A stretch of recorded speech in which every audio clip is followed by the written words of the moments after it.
자, 68번입니다. 제3자를 위한 계약이 가장 전형적인 것이 보험 계약이죠. 그죠? 예를 들어 가지고 갑이 A라는 보험회사에 보험을 가입해 생명보험을 가입했어요. 그럼 갑이 돌아가시면 돈을 받는데 갑이 받는 게 아니잖아요. 유가족들이 돈을 받는 거잖아요. 보험금을. 그럼 이것도 결국은 제3자를 위한 계약인데, 물론 아직 아이가 태어나기 전에도 보험 가입하는 거 가능하니까. 1번 제3자는 계약 체결 당시 현존하고 있어야 한다. X가 되는 거죠. 그죠? 현존하지 않아도 아직 태어나기 전에도 제3자의 계약이 가능한 거죠. 그죠? 그 다음에 이제 2번부터죠. 그 다음에 가장 전형적인 사례가 뭐예요? 병이 갑에게 1억 원을 빌려줘서 돈을 갚아야 되는데 갚을 돈이 없어서 A 건물을 을에게 팔겠다라고 매매 계약을 하고, 요 매매 대금을 병에게 직접 지급하기로 하면 이게 뭐죠? 제3자를 위한 계약이고, 여기서 병을 우리가 제3자 또는 수익자라고 하고요. 요 갑을 우리가 뭐죠? 요약자를 우리가 낙약자라고 하죠. 실제로 이제 제3자를 위한 계약은 반드시 시험 문제가 나오는데, 가장 핵심은 요 매매 계약을 체결한 사람은 갑과 을이다. 그죠? 따라서 병은 매매 계약에 뭐가 아닙니까? 당사자가 아니라는 너무나 당연한 내용이 제일 중요한데, 2번 요약자의 채무 불이행을 이유로 제3자는 요약자와 낙약자의 계약을 해지할 수 있다. X죠. 요 병은 요 매매 계약의 당사자가 아니기 때문에 병 스스로가 해지할 수도 없고 병 스스로가 취소할 수도 없는 거죠. 3번 낙약자는 요약자와의 계약에 기한 동시이행 항변으로, 자, 요 매매 계약에서 발생하는 모든 문제는 수익관계에 바로 영향을 주거든요. 따라서 만약에 갑이 을에게 이전 등기를 안 해주면 을은 돈 못 주겠다라고 병에게 뭐 할 수 있어요? 주장할 수가 있는 것이므로 동시이행 항변으로 제3자에게 대항할 수 없다. X가 되는 거죠. 4번 제3자의 수익의 의사표시를 한 후 특별한 사정이 없는 한 계약 당사자의 합의로 제3자의 권리를 변경시킬 수 없다. 맞죠? 다시 말하면 병이 수익의 의사표시를 한 후에는 갑과 을은 임의적으로 병의 권리를 소멸시키거나 변경시킬 수가 없기 때문에 답은 뭐죠? 4번이 되는 거죠. 5번 낙약자가 상당한 기간을 정하여 제3자에게 수익 여부의 확답을 최고하였음에도 그 기간 내에 확답을 받지 못한 때는 제3자가 수익의 의사를 표시한 것으로 본다. X죠. 수익 의사를 거절한 것으로 봅니다. 그 다음에 69번입니다. 계약의 해제가 난 다음 설명 중 옳지 않은 거죠. 1번 민법상 쌍무계약에 한해 법정해제권이 인정되는 것으로 명문으로 규정하고 있지는 않다. 맞습니다. 특별한 의미는 없어요. 2번 해제권의 불가분성이죠. 이게 뭐예요? 긍정적인 것은 한 사람이, 부정적인 것은 전원이죠. 따라서 계약을 해제하는 것은 부정적인 것이니까 전원이 해제해야 된다 이 얘기인데, 문제는요, 계약법은 계약 자유의 원칙 때문에 다 임의 규정이에요. 뭐만 빼고요? 임대차만 빼고요. 그래서 약자 보호 규정인 임대차만 빼고 모든 계약법의 규정은 다 무슨 규정이에요? 임의 규정이니까 특약으로 뭐 할 수 있어요? 배제할 수가 있는 거거든요. 따라서 2번 해제권의 불가분성에 관한 민법의 규정과 다른 당사자 간의 특약은 원칙적으로 유효하다. 맞는 질문이 되는 거죠. 자, 여기서 실제로 이제 이 해제와 관련돼서 시험 문제가 풀 수 있는 가장 중요한 키가 되는 것은 뭐냐면, 첫째, 최고를 해야지만 계약을 해지할 수 있는 경우. 정리 한번 해볼까요? 첫째, 할 수 있어서 있는데도 안 하는 이행지체는 최고를 해야지만 계약을 뭐 할 수 있어요? 해지할 수가 있고요. 두 번째, 불완전 이행인데 추후에 완성이 가능한 경우는 이행지체와 마찬가지로 최고를 해야지만 계약을 해지할 수 있고요. 세 번째, 채권자가 수령을 지체하고 있는 경우에도 수령을 최고를 해야지만 비로소 계약을 뭐 할 수 있어요? 해지할 수가 있는 거죠. 이에 반해서 최고 없이 바로 계약을 해지할 수 있는 경우가 있죠. 첫째, 정기행위죠. 정기행위의 경우에는 최고 없이 바로 계약을 뭐 할 수 있죠? 해지할 수가 있고요. 두 번째, 이행지체인데 상대방이 불이행의 의사를 표시한 경우는 최고 없이 바로 계약을 해지할 수가 있고요. 그럼 세 번째, 할 수 없어서 못하는 이행 불능의 경우에도 최고 없이 계약을 해지할 수가 있고요. 네 번째, 불완전 이행인데 추후에 완성이 불가능한 경우에도 최고 없이 바로 계약을 뭐 할 수 있죠? 해지할 수가 있죠. 근데 여기서 또 조심할 것이 있는데 상대방이 불이행의 의사를 표시하거나 이행 불능의 경우에는 우리 판례에 따른다면 최고도 할 필요가 없고요. 이행기가 도래할 필요도 없고요. 또 상대방이 동시 이행 항변권을 소멸시키기 위한 이행 또는 이행의 제공도 필요가 없다라는 것이 우리 판례 입장인 거죠. 따라서 불이행의 의사를 표시하거나 이행 불능의 경우에는 아직 이행기가 도래하지 않았더라도 최고 없이 바로 계약을 뭐 할 수 있는 거죠? 해지할 수 있다는 거 시험에 잘 나오고 중요하거든요.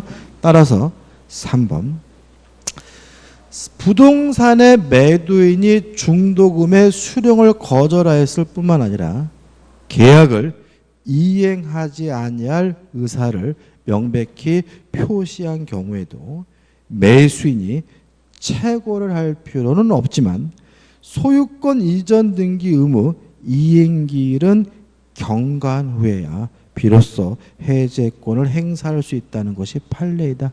X죠. 불이행의 의사를 표시하고 있다면 최고할 필요도 없고요.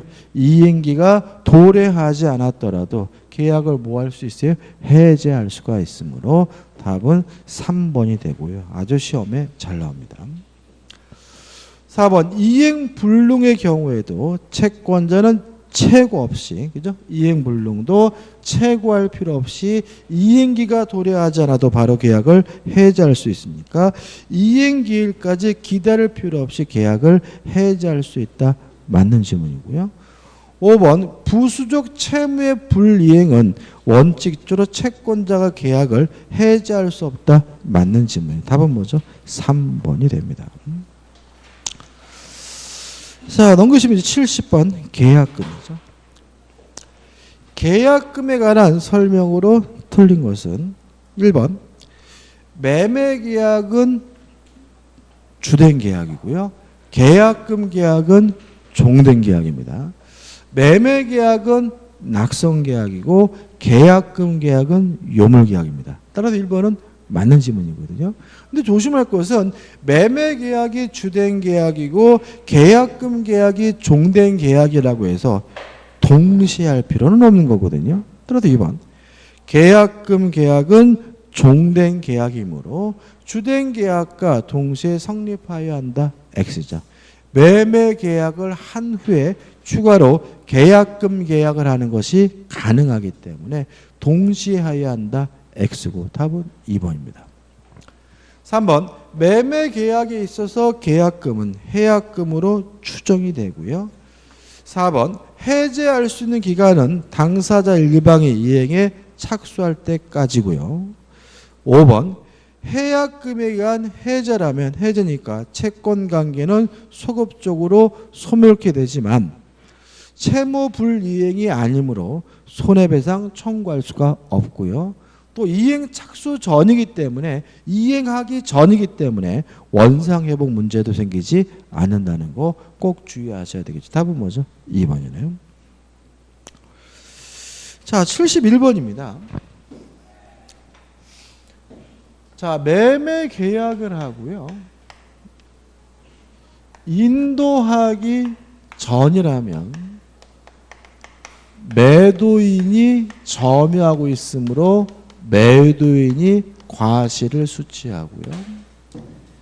인도 후에는 매수인이 점유하므로 매수인이 과실을 수취하죠. 다시 말하면 매수인이 과실을 수취하려면 뭘 받아야 됩니까? 인도. 예배로서 만약에 인도 받기 전에 매수인이 대금 지급을 완납하면 이 완납한 때부터 누가요? 매수인이 과실을 수취하게 되는 거죠. 다시 말씀드리면 매수인이 매매 목적물로부터 과실을 수취하려면 인도를 받든지 아니면 대금 지급을 완납해야 됩니다. 등기가 아니에요. 뭐가 아니라고요? 이전 등기가 아니라고요. 뭘 해야 돼요? 인도받거나 대금 지급을 완납해야 과실을 수취하는 거거든요. 따라서 71번 갑이 그 소유 토지를 을에게 매도한 경우에 법률관계가 란 다음 설명 중 옳지 않은 건데 답부터 볼게요. 3번 을이 토지에 대한 소유권 이전 등기를 격려받은 경우에는 매매 대금을 완납하지 않았더라도 토지로부터 발생하는 과실은 을, 매수인에게 속한다 X죠. 인도를 받든지 뭘 해야 돼요? 대금 지급을 완납해야 돼. 뭐하고 상관이 없어요? 등기하고 상관이 없는 거. 항상 이거 잘 틀려요. 왜요? 우리는 그냥 당연히 등기 가지고 생각하거든요. 그죠? 인도 받든지 뭘 해야 돼요? 대금 지급을 완납해. 답은 뭐죠? 3번. 자, 1번부터 보죠. 자, 인도 받았으면 과실은 누구 거예요? 매수인 거죠. 그 말은 부동산이면 차임 지료를 뭐 할 필요 없어요? 지급할 필요가 없다는 얘기니까 1번. 을이 갑으로부터 토지를 인도받아 점유 사용하는 경우에 그의 명의로 소유권 이전 등기를 격려받지 않았더라도 그 토지의 사용이익은 부당이득이라고 할 수 없다. 맞죠? 왜요? 인도받았으면 뭘 수취하니까요? 과실을 수취하니까요. 2번입니다. 조금 더 하면 복잡해질 수 있는데 자, 인도하기 전이면 매도인이 과실 수취하는 대신 그 대금에 대해서 이자를 받을 수는 없습니다. 인도받은 후에는 매수인이 과실을 수취하는 대신 그 매매 대금에 대해서 이자는 매수인이 뭘 해야 되냐면 지급을 해야 되거든요. 따라서 2번. 갑은 매매 목적물인 토지를 을에게 인도하지 않았어요. 그러면 갑이 뭘 갖습니까? 과실을 갖죠. 따라서 뭘 받지 못해요? 이자를 받지 못하니까 을의 대금 지급 의무의 이행지체를 이유로 매매 대금의 이자 상당액을 손해배상으로 청구할 수 없다. 맞는 지문인 거죠. 이해되시나요? 자, 인도하기 전이면 매도인이 뭘 가져요? 과실을 갖는 대신 대금에 대해서 뭘 받지 못해요? 이자를 받지 못하는 거죠. 맞나요? 4번 특별한 사정이 없는 한 토지 인도 전이라도 을이 매매 대금을 완납한 때는 그 이후 토지로부터 생긴 과실의 수취권은 을에게 기속된다. 맞는 지문이고요.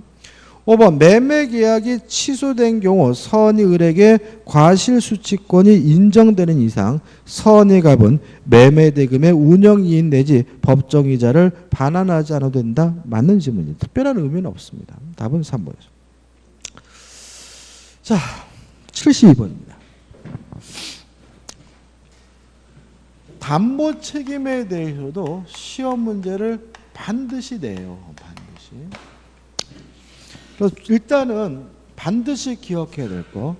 첫째, 무과실책입니다. 따라서 매도인에게 아무런 고의과실을 요구하지 않는다.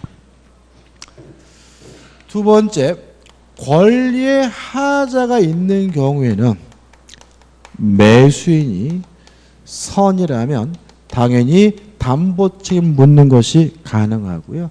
매수인이 악이라면 담보 책임 물을 수가 없는데 악의 매수인에게 인정되는 것이 있죠. 첫째, 전부 타인의 권리인 경우 악의 매수인도 계약을 해지할 수는 있고요. 두 번째, 일부 타인의 권리인 경우 악의 매수인도 대금 감액을 청구할 수가 있고요. 세 번째, 매매 목적물의 저당권, 전세권이 설정되어 있었고요. 이 저당권, 전세권이 실행이 되는 바람에 매수인이 권리를 취득할 수 없거나 상실하면 악의 매수인도 해지할 수도 있고 손해배상을 청구할 수도 있죠. 그 다음에 세 번째로 물건의 하자에 대해서는 매수인이 선의이고 무과실하지만 담보 책임을 물을 수가 있기 때문에 악의 매수인에게는 인정되는 것이 아무것도 없고요. 그다음 마지막으로 제척기간인데 권리의 하자의 경우에는 제척기간이 1년입니다. 다만 매수인이 선이면 언제부터 1년이냐면 안날로부터 1년이고요. 매수인이 악이면 언제부터 1년이냐면 매매 한 날로부터 1년이고요. 물건의 하자의 경우는 제척기간이 6개월인데 매수인이 항상 뭐죠? 선이니까 언제부터 6개월이냐면 안날로부터 6개월이고요. 그 다음 마지막으로 제척기간에 제한이 없는 경우가 있어요. 전부 타인의 권리인 경우와 저당권 전세권의 실행의 경우에는 제척기간의 제한이 없다까지 정리하시면 일단 퍼펙트합니다. 이 정도 가지고 이제 한 문제를 마치게 되는데요. 풀어보면 72번이죠. A가 B 소유 토지 200평을 평당 20만 원으로 해서 4천만 원에 매수하였는데 실측해 본 결과 180평으로 확인되었다. 이 경우에 담보 책임의 내용으로 맞지 않는 것은 1번 수량을 지정한 매매에 해당한다. 맞는 지문이고요. 그 다음에 이거는 수량 부족이잖아요. 그러면 악의 매수인에게 인정되는 것은 아무것도 없으니까 2번 A가 선인 경우에 한해 담보 책임을 물을 수 있다. 맞는 지문이고요. 또 선이라면 제척기간 1년은 언제부터 1년입니까? 안날로부터 1년이니까 3번. A는 계약 한 날로부터 1년 이내에 담보 책임을 물어야 한다. X가 되는 거죠. 4번. 담보 책임의 내용은 권리의 일부가 타인에게 속하는 경우에 있어서의 담보 책임 내용과 같아요. 다시 말하면 대금 감액을 청구할 수 있고 잔존 부분이면 매수하지 않았을 경우에 해지할 수 있고 손해배상을 청구할 수 있고요. 5번 A는 대금 감액 청구권을 갖는다. 맞는 질문. 답은 뭐죠? 3번입니다. 그래서 실제로 이런 것도 뭐 잘 모르더라도 몰랐으니까 언제부터 1년? 안날로부터 1년. 알았으니까 먼저 언제부터 1년? 한 달로부터 1년. 이렇게 생각해서 충분히 맞출 수가 있죠. 73번입니다. 임대차에 관한 다음 기술 중 옳은 것은 1번 임차권은 채권이기 때문에 대항력이 없습니다. 다만 임차권은 등기해야 대항력을 가져요. 다만 예외가 있는데 1번 건물의 소유를 목적으로 한 토지 임대차의 경우에는 지상의 건물을 등기하면 대항력을 갖거든요. 따라서 이를 등기하지 아니하면 임차인이 지상 건물을 등기하더라도 제3자에 대하여 토지 임대차 효력을 주장할 수 없다. X가 되는 거죠. 2번 임대인은 적극적으로 사용 수익하게 해줄 의무가 있습니다. 따라서 고장난 것이 있다 임대인이 고쳐줘야 되거든요. 근데 이러한 임대인의 보존행위에 대해서 임차인은 거부할 수 없고요. 임대인의 보존행위로 인해서 목적을 달성하지 못할 경우 임차인은 해지할 수 있을 뿐이거든요. 2번, 임대인이 임대물의 보존에 필요한 행위를 하는데 임차인은 이를 거절하지 못한다. 맞는 지문이고요. 3번, 임대인이 임차인의 의사에 반하여 보존 행위를 하는 때에는 이때는 임대차의 목적을 달성하지 못하면 임대차계를 임차인이 해지할 수 있으므로 임차인은 언제나입니다. 면제나가 아니라 언제나 계약 해지권이 주어진다. X가 되고요. 4번, 임차물의 일부가 임차인의 과실 없이 기타 사유로 사용 수익할 수 있는 경우는 그 잔존 부분으로 임차인은 계약을 해지할 수 있다. X입니다. 다시 말하면 일부가 멸실됐고 일부 멸실 때문에 사용 수익하지 못하게 된 경우에만 해지할 수가 있기 때문에 4번은 뭐죠? X죠. 그 다음 5번, 임대차는 이익의 차임을 지급하지 않으면 임대차 계약을 해지할 수 있어요. 따라서 월세면 2달치, 연세면 2년치일 수가 있으니까 민법은 기타 공작물의 임대차에서는 임차인의 차임 연책이 2년분에 달하는 경우에 임대인이 계약을 해지할 수 있도록 규정하고 있다. X. 2년분이 아니라 뭐죠? 2기입니다. 답은 뭐죠? 2번이죠. 자, 74번입니다. 전세권은 법정갱신을 막으려면 만료전 6월부터 1월 사이에 나가라고 해야 돼요. 주택 임대차도 임대인이 법정갱신을 막으려면 만료전 6월부터 1월 사이에 나가라고 해야 돼요. 상가 건물 임대차도 임대인이 법정갱신을 막으려면 만료전 6월부터 1월 사이에 나가라고 해야 돼요. 한 가지 예외가 있어요. 뭐죠? 민법상 임대차입니다. 민법상 임대차는 만료전 6월부터 1월이 아니라 만료 후 상당한 기간입니다. 만료 후 상당한 기간 동안 나가라고 안 하면 법정갱신이 돼요. 뭐는요? 민법상 임대차만. 얘만 특이해요. 따라서 74번, 임대인이 임대차의 묵시갱신, 법정갱신을 막기 위하여 임차인에 대하여 갱신 거절의 통지 또는 조건을 변경하지 않으면 갱신하지 않는다는 통지를 하여한 때는 만료전 6월부터 1월이 아니라 2번 임대차 기간 만료 후 상당한 기간입니다. 뭐만요? 민법상 임대차만. 나머지 전세권, 주택 임대차, 상가 건물 임대차는 뭐죠? 5번. 만료전 6월부터 뭐죠? 1월이니까 주의하시기 바랍니다. 75번입니다. 다음 중 현재 시행되고 있는 주택 임대차 보호법에 관한 설명 중 틀린 거죠. 이 참 기본입니다. 이거 제가 만든 지문이 아닙니다. 치사하게 생각하지 마세요. 이거는 기출 지문이에요. 기출.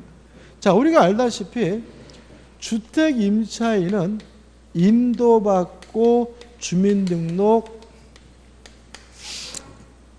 전입신고를 하면 이길 날 다음 날 뭐가 생기죠? 대항력이 생기고요. 여기다가 확정일자를 하게 되면 확정일자를 한 날을 기준으로 해서 뭐가 인정이 되죠? 우선 변제권이 인정이 되잖아요. 근데 항상 말씀드리지만 이길 날 대항력이 있다는 말은 요 이길과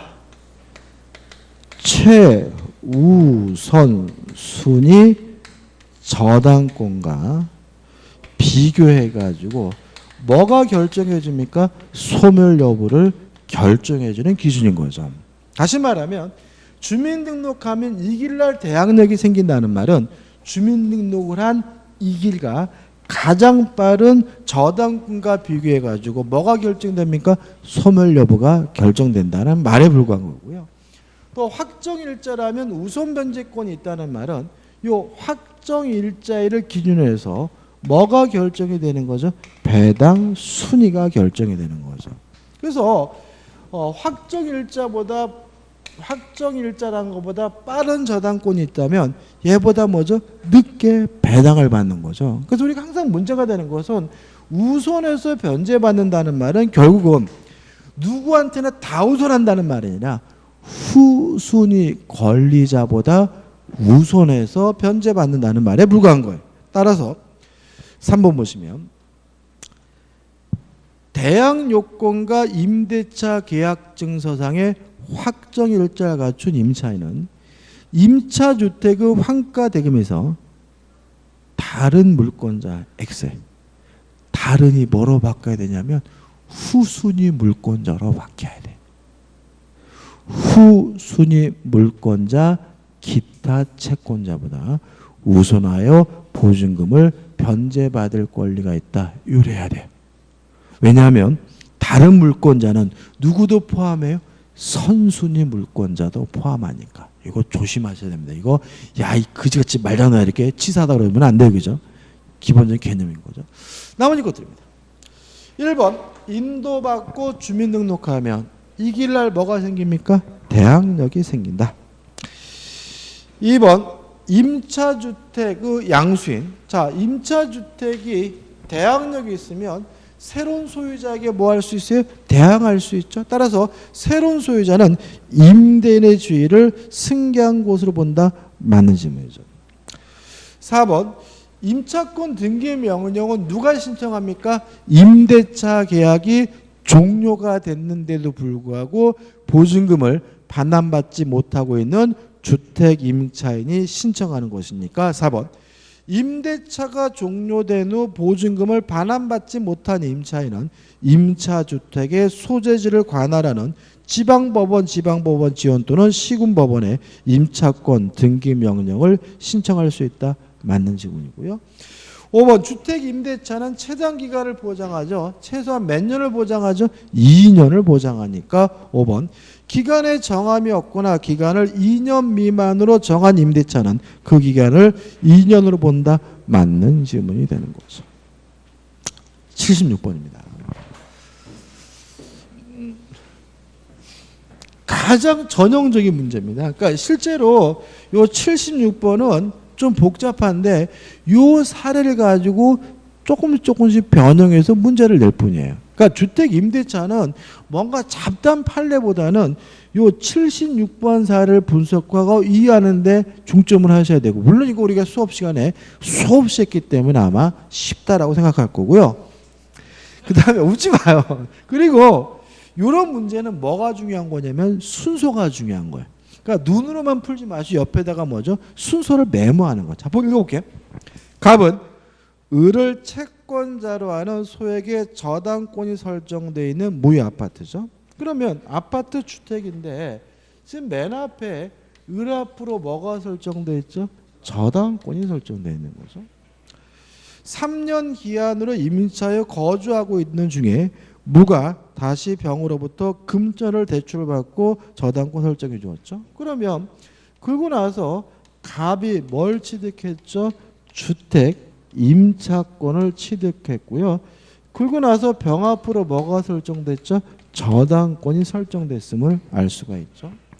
그 다음 지금 읽어본 거 보면 갑이 이 주택을 뭐 했습니까? 인도받고 거주하고 있다는 말이 나오죠. 갑은 이사 오면서 즉시 주민등록 전입신고를 하였으나 확정일자는 병에 저당권 설정 등기 이후에 받았다. 그러면 보시면 인도받고 바로 뭘 했습니까? 주민등록을 했는데 확정일자는 갑의 저당권이 설정된 후에 뭘 했습니까? 확정일자를 했다는 거죠. 자, 옳지 않은 걸 찾습니다. 자, 이거 우리가 수없이 많이 했어요. 자, 이런 상태에서 경매가 이루어지게 되면 첫째, 모든 저당권은 무조건 소멸된다는 원칙에 따라서 을 소멸하고 병 소멸하고요. 이 갑의 주택 임차권이 소멸되는지 여부는 누구하고 비교합니까? 최우선순위 저당권과 비교하니까 누가 경매를 신청했든지 간에 갑의 주택 임차권은 무조건 뭐가 돼야 돼요? 소멸이 되고요. 자, 소멸이 되면 배당을 받는데 확정일자를 하면 우선 변제권이 인정된다는 말은 확정일자를 기준으로 해서 뭐가 결정된다는 거죠? 배당 순위가 결정된다는 얘기니까 을이 1순위, 병이 2순위, 갑이 뭐죠? 3순위다. 이해되시죠? 그죠? 그 다음 여기서 조심할 것은 지금 갑이 지금 손해보게 생겼죠? 그죠? 지금 을이 받고 남는 게 있으면 병이 받고 남는 게 있으면 누가 받아요? 갑이 받잖아요. 근데 문제에서 갑의 채권액이 소액이래요. 이때 갑은 어떻게 하면 이 위기에서 벗어날 수 있죠? 을에게 돈을 뭐 할 필요가 있어요? 변제할 필요가 있다. 만약에 갑이 을에게 돈을 변제하게 되면 최우선 순위 저당권이 누구로 바뀌어요? 병으로 바뀌기 때문에 경매가 되더라도 갑의 주택 임차권은 뭐 되지 않아요? 소멸되지 않고요. 경락인한테 임차보증금을 전액 돌려받으면 되고요. 또 어떤 분이 언제까지 돈을 갚아야 되냐 물어보시는 분이 있는데 언제까지 갚으면 되냐면 경락인이 경락대금을 완납하기 전까지만 갚으면 되는 겁니다. 이걸 반드시 뭐 하셔야 돼요? 이해하셔야 돼요. 근데 이거를 자꾸 귀찮다고 이해 안 하고 이상한 판례들을 자꾸 외우려고 하니까 어렵게 공부하면서도 문제를 못 맞추는 거죠. 자, 1번 보시면 을의 저당권 실행으로 경락된 경우 경락대금에서 갑은 을과 병이 배당받은 나머지가 있으면 배당받을 수 있다. 맞죠? 왜요? 을, 병, 갑의 순서니까요. 2번 을과 병 중 누군가가 경매를 신청하여 경락된 경우 갑의 임차권은 자녀 존속기간이 있더라도 원칙적으로 소멸한다. 맞는 질문이죠.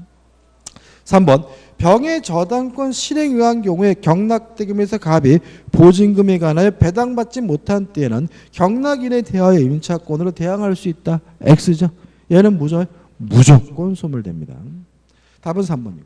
4번 병의 저당권 실행에 의하여 경매대금에서 갑은 보증금에 관하여 병 다음에 후순위로 배당받는다. 맞는 질문이고요. 5번 갑은 무가 반대하더라도 무의 을에 대한 채무를 변제하여 법률관계에서 유리한 지위를 차지할 수 있다. 맞죠? 다시 말하면 경락인이 경락대금을 완납하기 전까지 돈을 갚음으로써 을의 저당권을 소멸시키게 되면 경매가 되더라도 갑의 주택 임차권은 뭐 되잖아요? 소멸되지 않기 때문에 피해를 최소화할 수가 있는 거죠. 답은 3번입니다.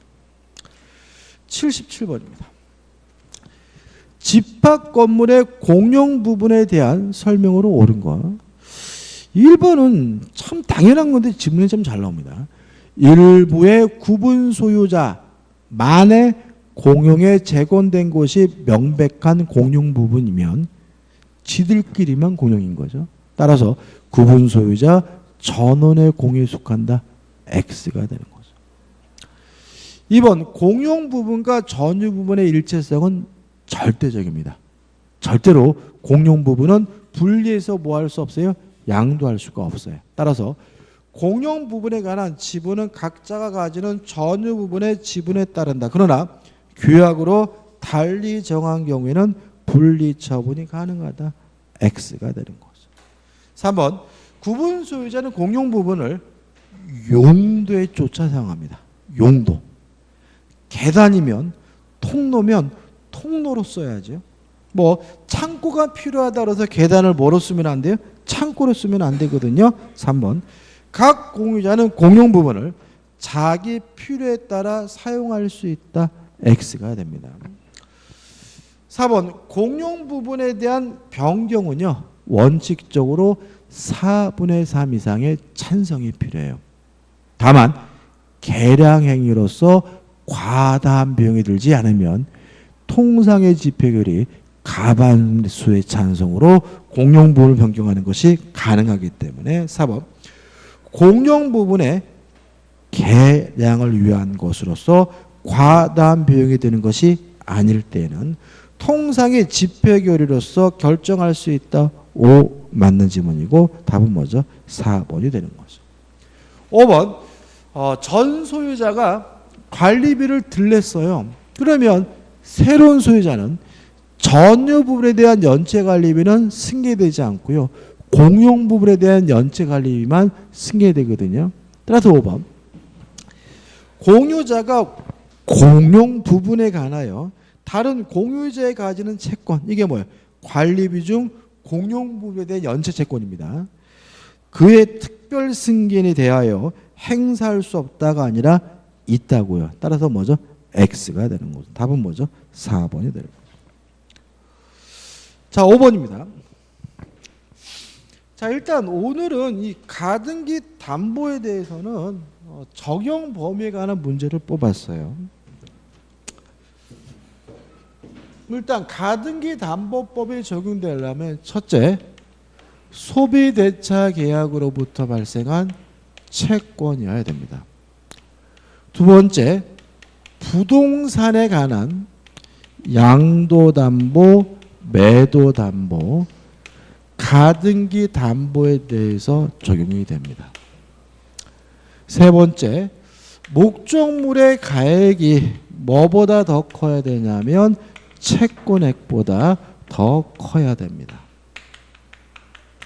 이 세 가지 요건을 갖춰야지만 가등기 담보법이 적용돼요. 따라서 만약에 소비대차 빌려주는 거잖아요. 돈 빌려주는 게 아니라 매매대금 채권, 공사대금 채권, 임금 채권을 담보하기 한 경우는 가등기 담보법이 적용되지는 않아요.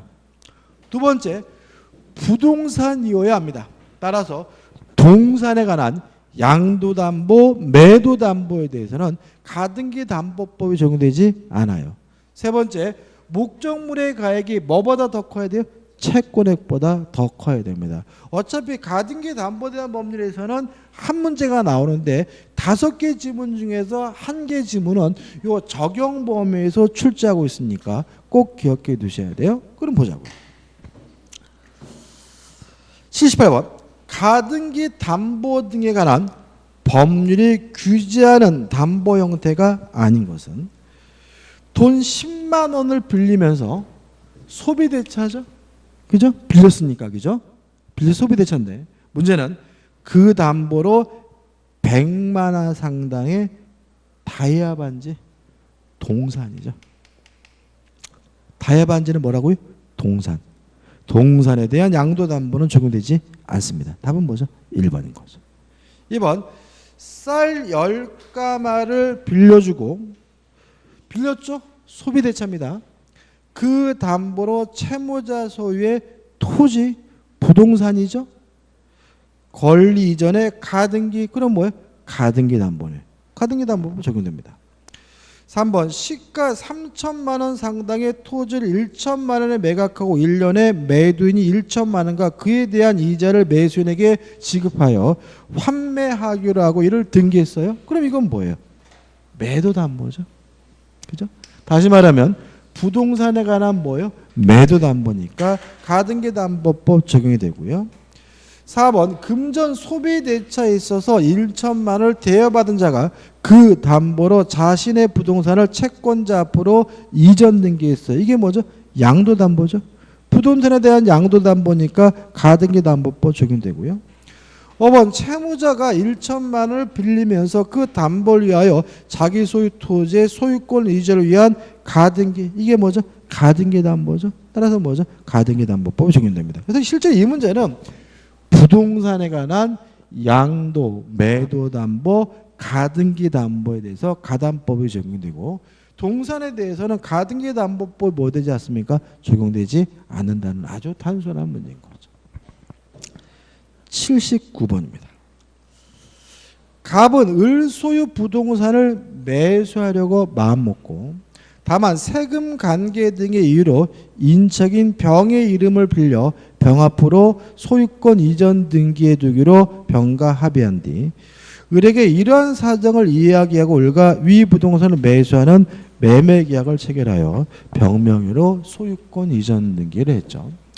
어차피 부동산 실명법은 5가지 중에 한 가지거든요. 결국은요. 일단 오늘은 2가지입니다. 첫 번째 뭐죠? 삼자간 명의신탁이죠. 그죠? 삼자간. 갑이 을이 소유하는 부동산에 대해서 매매 계약을 하고 병가 만나가지고 명의신탁 약정을 하고 매도인인 을에서 병으로 직접 이전 등기를 해줬다면 3명이 했으니까 3자가 명의신탁이라고 하죠. 물론 결론은 약정도 무효고 등기도 무효므로 매도인 을에게 아직도 뭐가 있어요? 소유권이 있죠.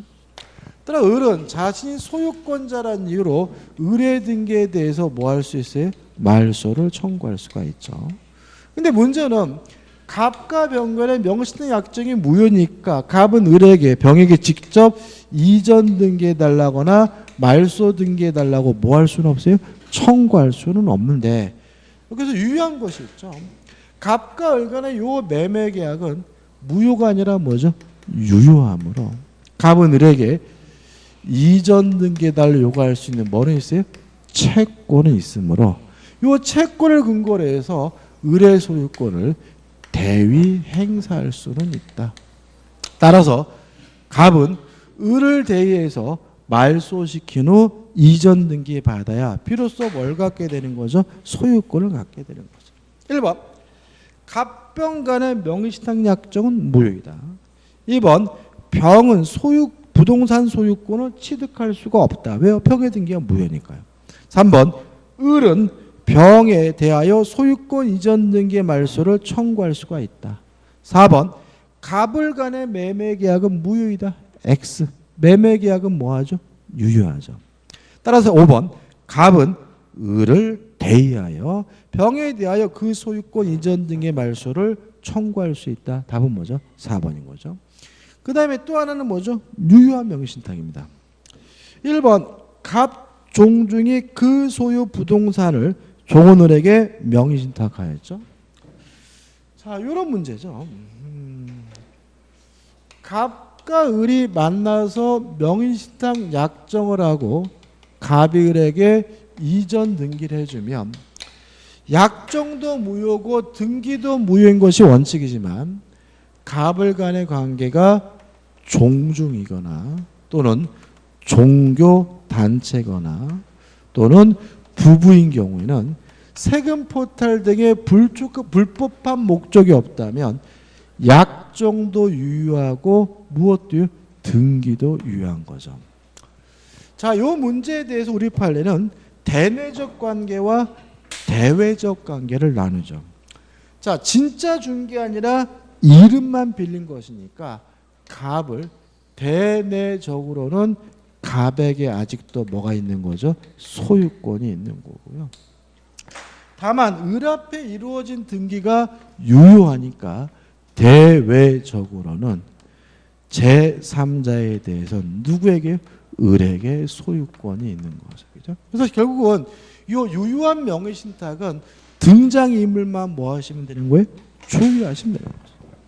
1번 현행법 하에서도 이 명의신탁 약정은 특별한 사정이 없는 한 유효하다. 2번 그러나 이 명의신탁이 조세포탈, 강제집행 면탈 또는 법령상의 제한의 회피를 목적으로 한 경우에는 효력이 없다. 맞죠? 3번 병이 명의신탁 사실을 알고 을로부터 위 부동산을 매수하고 소유권 이전 등기를 한 경우에도 병은 원칙적으로 소유권을 취득한다. 맞죠? 다시 말하면 대외적으로 누가 소유자죠? 을이 소유자니까요. 다만 4번 병이 을의 배임행에 뭐 했어요? 적극 가담했다면 이제는 뭐가 되죠? 반사회적 법률에서 무효니까 을의 배임행에 적극 가담하여 매수하고 소유권 이전 등기를 하였다면 병은 소유권을 취득할 수 없다. 맞는 질문이죠. 왜요? 아는 것을 넘어서 적극 가담한 반사회적 법률에서 무효니까요. 그럼 좀 생각해 보자고요. 자, 을이 병에게 팔아먹고 병에게 이전 등기를 해주면 병의 입장에서 누가 소유자죠? 을이 소유자니까 병은 선악불문하고 뭘 가져요? 소유권을 갖는데 만약에 병이 이러한 을의 배신행위에 뭐 했어요? 적극 가담했다면 이제는 을과 병 간의 매매가 반사회적에서 무효고요. 등기도 무효입니다. 그러면 병의 입장에서는 누구 거란 얘기예요? 을 거죠? 누구 거죠? 을 거. 따라서 갑은 병에게 직접 이전 등기나 말소 등기에달라 청구할 수는 없는 거죠. 어떻게 해야 돼요? 을을 대의해서 말소를 청구해야 되므로 5번 위 사의 경우 갑종중은 을을 대의하지 않고도 병을 상대로 소유권 이전 등기 말소를 청구할 수 있다. X입니다. 왜요? 병에 대해서는 누가 소유자죠? 을이 소유자니까요. 자, 오늘 여기까지고요. 다음 주에는 뭐죠? 2회를 보도록 하겠습니다. 오늘 수고 많으셨습니다. 고맙습니다.